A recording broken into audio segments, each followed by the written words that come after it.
Hello student, this is Abhishek Pandey, your agriculture mentor. और आपका स्वागत है आपके अपने यूट्यूब चैनल पे जिसका नाम है एग्रीपो।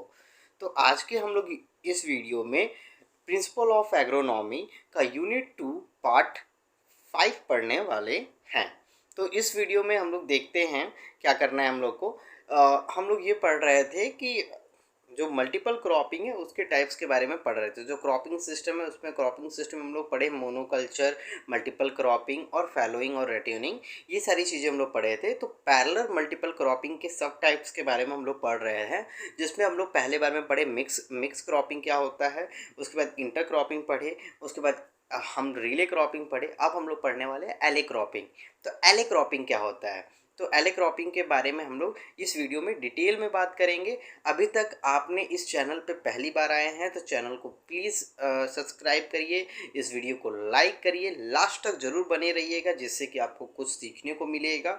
ठीक है, और ये सारे क्वेश्चन बहुत इंपॉर्टेंट है टॉपिक, क्योंकि आपके मिड टर्म में ये सारे क्वेश्चन आने वाले हैं। तो और आप आगे चल के जब भी कोई कम्पिटिटिव एग्ज़ाम देंगे, चाहे वो आप नाबार्ड का दे, इफ़को का दे, ठीक है, एएफओ का दे, ठीक है, साथ में जो एनएससी का दे, नेशनल सीड कॉर्पोरेशन, एफएसओ का दे, फूड सेफ्टी ऑफिसर, तो ये सारे एडीओ का दे, एग्रीकल्चर डेवलपमेंट ऑफिसर, एएचओ का दे, एग्रीकल्चर हॉर्टिकल्चर ऑपरेशन, ठीक है, तो इस सब में डीएचओ का दे, डिस्ट्रिक्ट हॉर्टिकल्चर ऑपरेशन, तो ये ऑफिसर सॉरी, तो ये सब क्वेश्चन आ सकते हैं और आते भी हैं।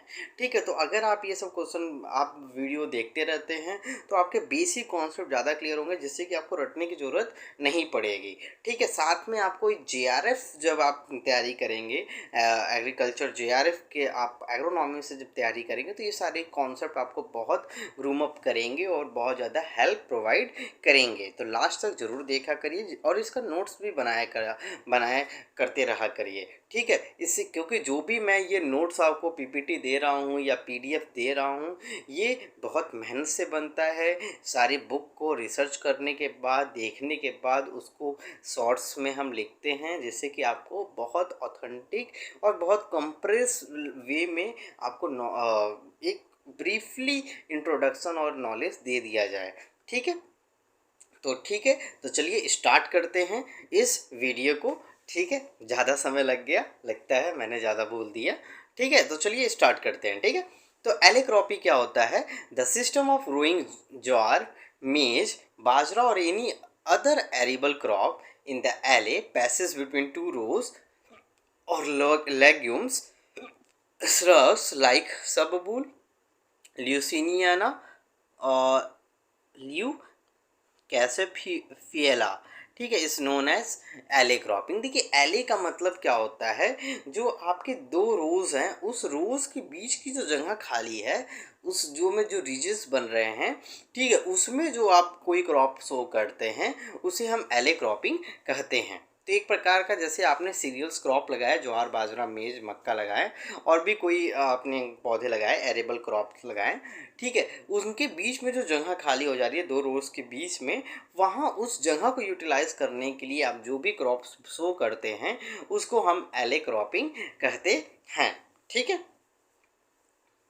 इसमें लेगुमिनियस क्रॉप आप शो करते हैं, जैसे सुबबुल है, ल्यूसियाना, लिकुसफेला, ठीक है, इज नोन एज एले क्रॉपिंग। ठीक है, अब इसमें समझते हैं, इसके कुछ करेक्टर देख लेते हैं। Growing of maize, jowar, bajra, cowpea is between rows of subabul planted at 5 to 10 metre spacing. तो जो आप मेज, ज्वार, बाजरा लगाते हैं, काउपी लगाते हैं, ये दो in between the rows of subabul, subabul का जो रोज होता है 5 से 10 मीटर का, उनके बीच में आप लगाते हैं। The system is useful for conservation of moisture and maintaining fertility of the soil in dry farming areas. ये ज़्यादातर जो ड्राई फार्मिंग एरियाज होते हैं वहाँ ये सिस्टम अडाप्ट किया जाता है, क्योंकि ड्राई फार्मिंग एरियाज में जो 750 मिलीमीटर से कम की बारिश होती है और वो सूखी क्षेत्र होती है, वहाँ पानी की मतलब जो रिक्वायरमेंट है या जो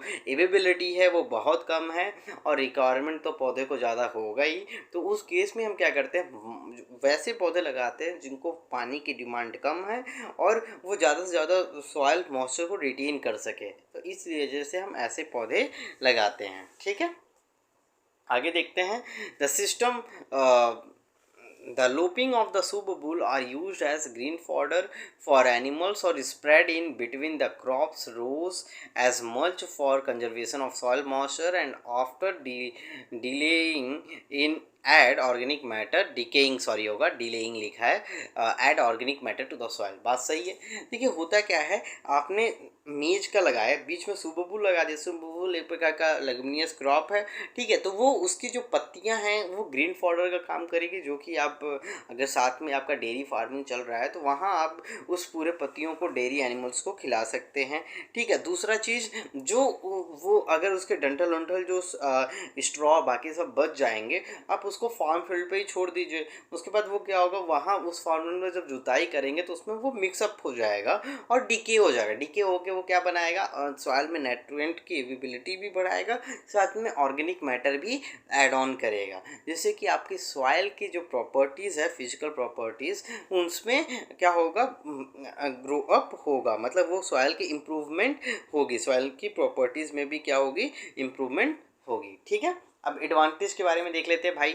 जाहिर सी बात है, नेचुरल रिसोर्सेज का आप यूटिलाइजेशन कर रहे हैं, ज़्यादा से ज़्यादा सॉइल का आप यूटिलाइजेशन कर रहे हैं, सॉइल की मॉइस्चर एविबिलिटी का यूटिलाइजेशन कर रहे हैं, ठीक है। कॉस्ट ऑफ कल्टीवेशन आपका कम होगा, अलग अलग आप लगाएंगे तो जाहिर सी बात है ज़्यादा मेहनत लगेगी, ज़्यादा कॉस्ट बढ़ेगा। लेकिन एक ही फील्ड पे आपने दोनों काम कर दिया तो आपका कॉस्ट ऑफ कल्टीवेशन जाहिर सी बात है कम हो जाएगा, ठीक है। Soil fertility and soil productivity आपकी बढ़ेगी। क्यों बढ़ेगी, जाहिर सी बात है, अभी मैंने बताया ग्रीन फॉडर है तो आप वो नाइट्रोजन फिक्सेशन करेगा, नाइट्रोजन फिक्सेशन करेगा तो सॉइल में नाइट्रोजन की एबिलिटी बढ़ेगी, और साथ में ऑर्गेनिक मैटर जब वो डिकम्पोज होकर ऐड ऑन हो जाएगा, सॉइल में मिक्सअप हो जाएगा, तो सॉइल में ऑर्गेनिक मैटर की मात्रा बढ़ने लगेगी। ऑर्गेनिक मैटर बढ़ेगा तो जानते ही आप उस दो अक्षर जो ओम है, उस ओम में पूरा ब्राह्मण जो पूरा यूनिवर्स समाया हुआ है, और यहाँ जो ओम है सॉइल के लिए, वो ओम बहुत ज़्यादा इम्पोर्टेंट प्ले रोल करता है, क्योंकि इसी ओम में पूरा प्लांट की लाइफ साइकिल और बाकी ग्रोथ एंड डेवलपमेंट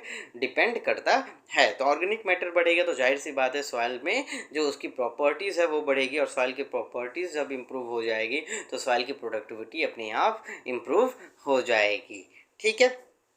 और मुझे लगता है मैं बहुत ज़्यादा तेज़ बोल रहा हूँ, कोई बात नहीं, आप ध्यान से सुनिए, ईयरफोन लगा के सुनिए, आपको समझ में आएगा, ठीक है।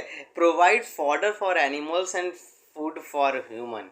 तो जाहिर सी बात है, जो उसके पत्ती थे, उसके डंठल थे, वो किस लिए इस्तेमाल होंगे, एनिमल्स के फॉडर के तौर पे इस्तेमाल हो जाएंगे, और उसके जो बीज हैं, जो सीड हैं, जो पॉड हैं, वो क्यों कौन इस्तेमाल करेगा, एज अ ह्यूमन हम लोग उसको खा जाएंगे, ठीक है। आगे चलते हैं, डिसएडवांटेज की बात कर लेंगे।